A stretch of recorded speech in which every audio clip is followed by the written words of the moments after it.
ఉంటోపా ఎవరికి తెలుసు స్వామి మీరు ఉన్నారని? ఇంతమంది ఉండే కదా ఎందుకు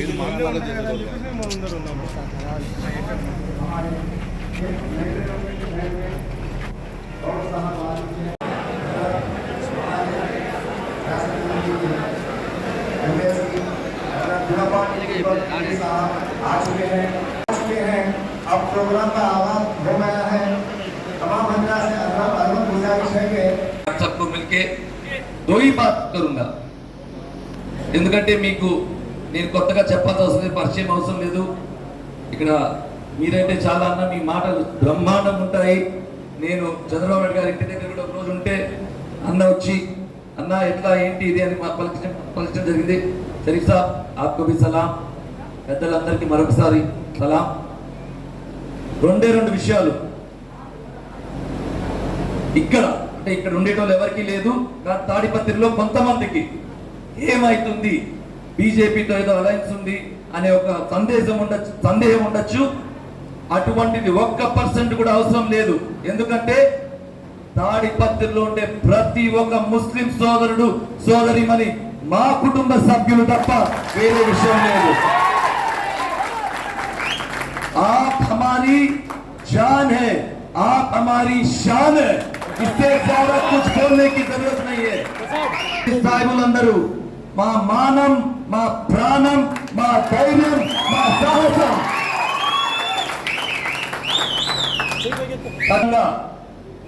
ఏదంటే మీరేదో ఇప్పుడు బీజేపీతో పొత్తుంది ఇది అదేని. గత 5 సంవత్సరాలు జగన్మోహన్ రెడ్డి చేస్తున్న పని ఏమిటి? ఢిల్లీలో పోయి గల్లీలో తిడతాడు, ఢిల్లీలో పోయి కలుస్తాడు. గత 5 సంవత్సరాల నుంచి ఎంతో లాభం పొందాడు. ఒకటి, జైలు నుంచి తప్పించుకున్నాడు. ఆయన ఏవేవో స్కీములు ఉండే చెత్త స్కీములకన్నిటికీ ఫండ్స్ తెచ్చుకున్నాడు. ఇక్కడేమో తిడతాడు, అక్కడ పోయి రాత్రి మీటింగ్లు పెట్టుకొని మా ఎంపీలందరూ మీకే మీరు ఎక్కడ పెడతా అక్కడ చెయ్యెత్తుతానని ప్రతి దానికి ఏ బిల్లు పెట్టినా చెయ్యెత్తినాడా లేదా? మరి అటువంటి వ్యక్తి ఈరోజు మనల్ని ఎందుకు అంటున్నాడు? తెలుగుదేశం పార్టీ ఈరోజు కేవలం బీజేపీతో పొత్తు లాస్ట్ లో ఎందుకు పెట్టుకుంది? రాబోయే రోజుల్లో ప్రభుత్వాన్ని నడపాలంటే ఎంతో సహకారం అవసరం అక్కడ బీజేపీదే అనే ఒక ఉద్దేశం తప్ప ఇంకొకటి లేనే లేదు. అయినా మీకు కొంతమంది నచ్చచ్చు లేకపోవచ్చు, మనకి ఏం సంబంధం అన్న పార్టీ పెద్దలు ఒప్పుకోకపోవచ్చు, కానీ మనకి ఏమి సంబంధం అక్కడెక్కడో హైదరాబాద్ లోనో లేకపోతే విజయవాడలో లేకపోతే ఢిల్లీలోనే జరిగే విషయాలు ఏంటి? మన గల్లీలో జరిగే పనితో అవసరం. ఇక్కడ ఏ విధంగా మీరు మమ్మల్ని కుటుంబ సభ్యులుగా భావించి ఒక 40 సంవత్సరాలు దివాకర్ రెడ్డి గారు కానీ, ప్రభాకర్ రెడ్డి కానీ, అశ్విత్ రెడ్డికి కానీ, నాకు కానీ మాకు ఎక్కడికి పోయినా ఒక గౌరవం ఉన్నది. టైగర్ ఫ్యామిలీ, జేసీ ఫ్యామిలీ అంటే ఆ జేసీ 2 అక్షరాలు చాలు. అదంతా ఎందువల్ల వచ్చింది? అది మీ వల్ల. మీరిచ్చిన గౌరవం, మీరిచ్చిన ఆధారం, అభిమానం. మీరు మా వెనకలు ఉన్నారని మేము ఎన్నో సాహసాలు చేశాము. ఎంతో మంది లీడర్లు కూడా మేము అగేన్స్ట్ పోయాము. మా మైనారిటీ సోదరులు మాతో ఉన్నారని. నేను కూడా గత 10 సంవత్సరాలు తాడిపత్రి దూరం ఉన్నా కూడా అనంతపురంలో ఏ విధంగా మీరు ఇక్కడ మమ్మల్ని ప్రేమిస్తారో, అశ్మిత్ రెడ్డి అంటే ఏ విధంగా ప్రేమిస్తారో, మీ ఇంట్లో చిన్న పిల్లోడు తమ్ముడిలాగా ప్రేమిస్తారో, అదే విధంగా అనంతపురంలో కూడా అంతే ప్రేమిస్తారు నన్ను. ఎందుకంటే మైనారిటీస్ పెద్దపీఠం ఎప్పుడు నేను వేస్తాం కూడా. మా కుటుంబం అనంతపురంలో ఇంచుమించు 20,000 మందికి ప్రతి సంవత్సరం ఇఫ్తార్ పెట్టారు. రాష్ట్ర ప్రభుత్వాలు కూడా ఇంత పెద్ద ఎత్తున ఇఫ్తార్ పెట్టారని అందరికీ తెలుసు. మైనారిటీస్ ఎప్పుడు వచ్చిన ఉద్యోగాలు, నా మెయిన్ పొద్దు నుంచి లేచి చేసే పనే ఇది. మన పిల్లలందరూ బాగా చదువుకుంటున్నారు, ఇంజనీర్లు అవుతున్నారు, సాఫ్ట్వేర్ ఇంజనీర్లు అవుతున్నారు. వాళ్ళందరూ చదువుకొని ముందులాగా మెకానిక్లో లేకపోతే ఇదేదో కాదు, చదువుకొని పైకి వస్తున్నారు. వాళ్ళకి ఆధారం చూపించడానికి అశ్విత్ ఉన్నాడు, నేనున్నాను. మీరు మాత్రం మర్చిపోకూడదని మరొకసారి చెప్తున్నాను. ఖచ్చితంగా మీకు మాట ఇస్తున్నాను, ఇక్కడ నుంచి ఏ మైనారిటీ సోదరులు ఎంట్రుకని ఎవరన్నా పీకితే కూడా అశ్విత్ రెడ్డి నేను రాజీనామా చేపిస్తాను. అశ్విత్ రెడ్డి జైలు చేసి ఈ రాష్ట్రంలోనే మొట్టమొదటి ఎమ్మెల్యే రాజీనామా ఏ మైనార్టీకి ఏమన్నా అయితే అశ్విత్ రెడ్డి అని నేను మీకు ఇక్కడి నుంచి మాట్లాడుతున్నాను. 1% సందేహించకండి. అక్కడ జరిగే విషయాలు, అక్కడ తాడిపత్రి ఒక స్పెషల్ ప్లేస్. ఎప్పటికీ మీరు మైనార్టీలు మాతోనే ఉంటారు, మేము మీతో ఉంటామని తెలుపుకుంటూ చాలా టైం అయింది, సమయమైంది. అక్కడ మంచి బిర్యానీ పెట్టినట్టున్నారు. నాకు కూడా ఏదైతే ఉన్నారో అశ్విత్ని గెలిపించాలా. ఎందుకంటే తాడిపత్రిలో మీరు చూస్తున్న ఏ విధంగా ముందు నంబర్ 1 మున్సిపాలిటీ ఉండింది మన మున్సిపాలిటీ. నేషనల్ అవార్డు, ఇంటర్నేషనల్ లెవెల్లో తాడిపత్రి అంటే అవార్డు పొందుతున్నారు. కానీ ఈ రోజుల్లో, ఈ మధ్య కాలంలో నేను చాలా గలీజ్ చూశాను. చాలా బాధేసింది. మీరు అనుకోవచ్చు ఏం ఆ రోజు కూడా ప్రభాకర్ రెడ్డి గారే చైర్మన్, ఈ రోజు కూడా ప్రభాకర్ రెడ్డి గారు చైర్మన్. కానీ మీరందరూ రాజకీయంగా అవగాహన ఉండేవారు. ఆ రోజు ఎమ్మెల్యే దివాకర్ రెడ్డి గారు, చైర్మన్ ప్రభాకర్ రెడ్డి గారు. ఈ రోజు చైర్మన్ ప్రభాకర్ రెడ్డి గారు ఎమ్మెల్యే ఇతర పార్టీ నుంచి ప్రభుత్వం నిధులు కూడా తీసుకురాలేని పరిస్థితిలో ఎలా ముందుకు తీసుకెళ్లాలి, తాడిపత్రిని ఎలా అభివృద్ధి చేయాలని తెలియని ఒక వ్యక్తి ఇక్కడ ఎమ్మెల్యే ఉన్నాడు కనుక ఆ వ్యత్యాసం కనిపిస్తుంది. ప్రతి ఒక్కరికి తెలుసు. మీరు మరొకసారి నేను మిమ్మల్ని విన్నపిస్తున్నాను, మీకు తెలుసు, ఆడవాళ్ళకు కూడా ఇంట్లో చెప్పాలి. ఆ రోజు తాడిపత్రి, ఈ రోజు తాడిపత్రి వేరే. ఏంటంటే ఇక్కడ ఉండే ఎమ్మెల్యే, ఇప్పుడు ఇక్కడ ఉండే ప్రభుత్వము అడ్డంకాలు కల్పిస్తున్నాయి. జీతాలు ఇనీయటం లేదు. మనం సొంతంగా ట్రాక్టర్లు పెట్టి బండ్లు పెడితే కూడా మీరు పెట్టకూడదు, ఆక్షన్ విధించి తాడిపత్రి ఇట్లనే నాశనం కావాలా అని కోరుకునేటోళ్ళు ఇక్కడ ప్రభుత్వంలో ఉన్నారు కనుక ఈ ప్రాబ్లం. వీలైతే రాబోయే రోజుల్లో నా మనసులో మాట ఒకటే ఉండాలి, ఎమ్మెల్యే ఒకరే ఉండాలి, మున్సిపల్ చైర్మన్ ఒకరే ఉంటేనే తాడిపత్రి బాగుపడుతుంది కనుక తప్పకుండా మీరు అశ్విత్ రెడ్డి గెలిపించాలి. చంద్రబాబు నాయుడు గారు ముఖ్యమంత్రి అయితేనే మన ముస్లిం కమ్యూనిటీ అభివృద్ధి చెందుతుంది. ఎన్నో స్కీములు పెట్టారు, నేను అవన్నీ వివరించాల్సిన లేదు, మీకు తెలుసు. అవన్నీ ఏ విధంగా ఈ ప్రభుత్వం ఆపారో కూడా మీకు తెలుసు. అవి వస్తే పెద్ద పీఠం ఖచ్చితంగా మైనార్టీ బీసీ వర్గాలకే వేస్తారు తెలుగుదేశం పార్టీ అని మరీ నేను మీకు చెప్పాల్సిన అవసరం లేదు, మీ అందరికీ తెలిసిన విషయమే. కాబట్టి ఎక్కడున్నా కూడా మన బంధువర్గం కానీ ఎవరున్నా కూడా వేరే ఊళ్ళో కూడా చెప్పండి, ఇదంతా ఫాల్స్ ప్రాపగాండా, గ్లోబల్ ప్రాపగాండా. ఇదే జగన్మోహన్ రెడ్డి 5 సంవత్సరాల నుంచి వాళ్ళతో దోస్తీ కట్టి ఈ రోజు మనం కడితే రాష్ట్ర ప్రయోజనాల కోసం ఎందుకు మీరు చేయి చూపిస్తున్నారు? ఈ రిజర్వేషన్ తీస్తారనే ఒక మాట ఉన్నది, అవి కూడా అంతా బోగస్ ఫేక్ వీడియోలు. ఎక్కడ ఏం చేసినా ఆంధ్రప్రదేశ్ లో మాత్రము చంద్రబాబు నాయుడు గారు మరి పోరాడి కొట్లాడి అవసరం వస్తే రాజీనామా చేసి ఆయన ముఖ్యమంత్రి పదవి కూడా మిమ్మల్ని కాపాడుతనే ఒక నమ్మకం నేను మీకు చెప్తున్నాను. మరొకసారి మీరు మా కుటుంబం మీద చూపించిన ప్రేమ, ఆదరణ ఆ అల్లాహ్ ఎప్పుడు మీరు మా కోసం దువా చేస్తుంటారు.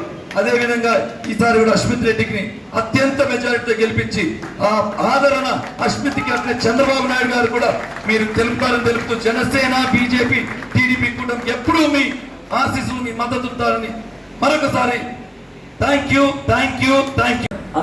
అంబికా గారు కూడా ప్రతి ఒక్కరూ మీరు ఓటు వేయాలి. ఎందుకంటే నేను ఎక్కడ పోయినా కొంతమంది అంటారు, బాధపడ్డారు మీలో చాలా మంది, మీకు రాలేదనుకంటే మన పార్టీ ఒక డిసిషన్ తీసుకుంది, బీసీకి పెద్ద పీఠం వేయాలి, బీసీలు అయితే బాగుంటుంది, పవన్ రెడ్డి అయితే ఖచ్చితంగా గెలుస్తాడు. అయినా కూడా అంబికా గారు ఎందుకంటే బీసీ వర్గం నుంచి చెందినవాడు కనుక నేను ఆయన కోసం గుంటకల్ తిరిగాను, సింగనమల తిరిగాను, తాడిపత్రిలో, అనంతపురంలో. ఖచ్చితంగా అన్నకి నా మీద మీరు ఏ విధంగా అభిమానం చూపించారో అదే విధంగా ఒక్క ఓటు కూడా తక్కువ రాకుండా, ఎందుకంటే ఒక్క ఓటు తక్కువ వచ్చినా ఆ పని నా మీద వస్తుంది. మీరు అది గుర్తు పెట్టుకొని ప్రతి ఓటు అంబికా గారికి వేసి గెలిపించాలని మరొకసారి తెలుపుకుంటూ మన ముద్దుల తమ్ముడు అశ్విత్ మాట్లాడతారు. అంటే పెద్దలంతా చెప్పాల్సింది చెప్పేశారు. ఇంకా చివరికి తమ్ముడికి మిగిలిండేది ఏంటంటే అన్నిటికీ ఊగొట్టడం తప్ప ఇంకేం మిగలలేదు. ఒకటే చెప్తా, నేను మాట్లాడేదానికన్నా నేను మీ అందరినీ ఒకటి అడుగుతా, మిమ్మల్ని మీరు ప్రశ్నించుకోండి. ఒక్కసారి మిమ్మల్ని మీరు ప్రశ్నించుకోండి. ఎందుకు ప్రతి ఒక్కరు సిఏఏ అని మాట్లాడుతున్నారు? ఎవరన్నా ఎక్కడన్నా చంద్రబాబు నాయుడు గత ప్రభుత్వంలో చేసిన గురించి మాట్లాడుతున్నారా? ఎందుకు కడపలో హార్జ్ హౌస్ ఏదైతే 80% పూర్తయి ఈ 5 ఏళ్ళు ఖాళీ ఉండి 20% ఏదైతే పూర్తి చేయలేకపోయినా జగన్మోహన్ రెడ్డి గారు, దాని గురించి ఎందుకు మీరు మాట్లాడట్లేదు? ఎందుకు దుల్హన్ పథకం గురించి మాట్లాడట్లేదు మీరు? ఎందుకు కేవలం ఒక 4% రిజర్వేషన్ గురించి మాట్లాడుతున్నారు? రిజర్వేషన్ కేసేసినదొట్టి మన గురించి లేదు. ఇందాక అన్నగారు చెప్పినట్టు అది ఏదైతే కృష్ణయ్య గారు కేసేశారో ప్రతి కాస్ట్ గురించి రిజర్వేషన్ గురించి వేసినది అంశం. అది కేవలం మనకు ఒక్కరికే చెందింది కాదు. సో బీజేపీ కొత్తగా ఈరోజు వేసిందని చెప్పి ఎవరైతే మీకు చెప్తున్నారో దాన్ని నమ్మకండి. మిమ్మల్ని మీరు ఒకసారి ప్రశ్నించుకోండి. నిజమే కదా ఇది? మొన్నటి వరకు తెలుగుదేశం ప్రభుత్వం ఎప్పుడైతే ఉండదో అప్పుడు దాదాపు 3 లక్షల రూపాయలతో ఎవరైతే యువకులు సొంతంగా సంపాదించుకోవాలని చెప్పారో వాళ్ళకి 50% ఏమంటారు సబ్సిడీ ఇచ్చి 3 లక్షల రూపాయలు దాదాపు 45,000 మందికి ఇప్పించింది. అవునా కదా? ఒక్కసారి ప్రశ్నించుకోండి.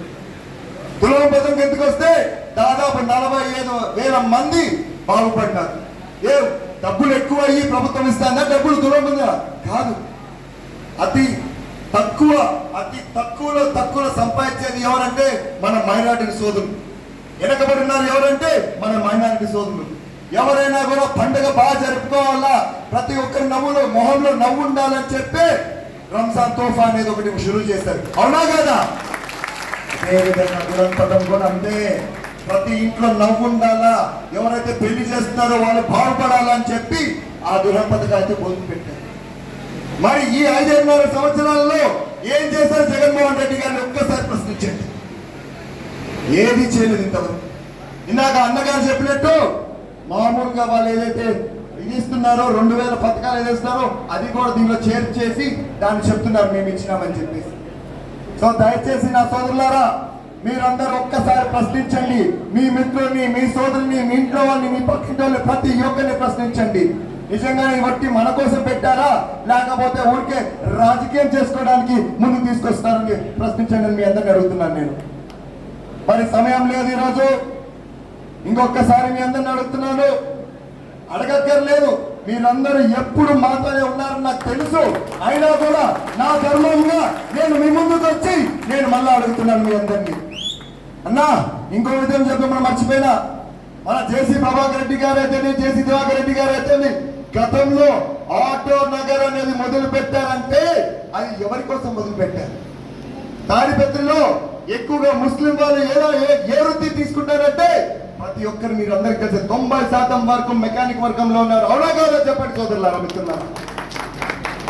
మరి వాళ్ళని చూసి ఆ రోజుల్లో 2002లో 2004కే ఒక ముందు విజన్ చూపు చూసి దూరంగా ఒక 5 కిలోమీటర్ల అవే తాడిపత్రిలో మన ఆటో నగర్ నిర్మించబడింది. మీ అందరికి తెలుసు ఈ పాటికే విజయవాడలో ఎప్పటి నుంచో ఆటో నగర్ ఉంది. కానీ ఆటో నగర్ ఇప్పుడు ఏమైంది? ముందుకు పోతాందా? పోలేకపోతారు. ఆ కాలంలో ఎవరైతే అతి పేదరికంలో ఉన్నారో వాళ్ళకి సెంట్ 2 సెంట్లు 5 సెంట్ల వరకు ఖచ్చితంగా రూమ్ ఇచ్చి ఎవరు కావాలంటే వాళ్ళు షెడ్ వేసుకోవడానికి ఏర్పాటు చేశారు. అప్పుడు ఎమ్మెల్యే గారు అయితేనేమి, జేసీ దివాకర్ రెడ్డి గారు, చైర్మన్ గారు జేసీ ప్రభాకర్ రెడ్డి గారు. అవునా కాదా? అదే విధంగా ఈ రోజు మీ ముందుకు వచ్చి నేను హామీ ఇస్తున్నా, అప్పుడు ఏవైతే ల్యాండ్స్ అలాట్మెంట్ చేశారో మళ్ళా రేపు మన ప్రభుత్వం వచ్చాక నేను మీ అందరితో కూర్చొని మళ్ళా మందికి తీద్దాము.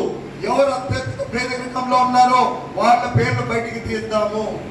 వాళ్ళకి ఖచ్చితంగా ఏ విధంగా అయితే ఆ విధంగా మనం అలాట్మెంట్ చేసి వాళ్ళ స్వయం సంపద సృష్టించుకోవడానికి ఖచ్చితంగా వాళ్ళ తరఫున ఉంటాము. అదేవిధంగా మీ అందరి ఇళ్లలో మహిళలు ఎవరైతే ఉన్నారో కష్టపడి బీడీ కార్మికులాగా పని చేసుకుంటా 2 రూపాయలు 3 రూపాయలు ఏవైతే వాళ్ళు సేవ్ చేసుకొని మీ పిల్లల భవిష్యత్తు కోసం అయితేనేమి, మీ ఇంట్లో పెళ్లిళ్ళ కోసం అయితేనేమి ఏదైతే ఉపయోగపెడుతున్నారో అటువంటి వారికి కూడా రేపు పొద్దున నేను ఒకవేళ ఎమ్మెల్యేగా గెలిచినానంటే ఖచ్చితంగా వాళ్ళ పక్కన నేను ఉంటాను. వాళ్ళకి ఏదన్నా ఆర్థికంగా సహాయం అయితే కావాల్సి వస్తుందో దానికి నేను ముందుండి ఖచ్చితంగా వాళ్ళని చూసుకుంటానని ఈ సభాముఖంగా మీ అందరికి తెలియజేస్తున్నాను. అదేవిధంగా విదేశీ విద్య, నిజం చెప్పాలంటే ఇవన్నీ ఆల్రెడీ అన్నగారులందరూ మాట్లాడేశారు. నేను మళ్ళా మాట్లాడి ఇవంతా వేస్తూ, సో దయచేసి నన్ను కానీ మన ఎంపీ గారు అంబికా లక్ష్మీ గారిని మీ అందరూ ఆశీస్సులు ఉంటాయని చెప్పి కోరుకుంటూ సెలవు తీసుకుంటున్నాను. జై తెలుగుదేశం.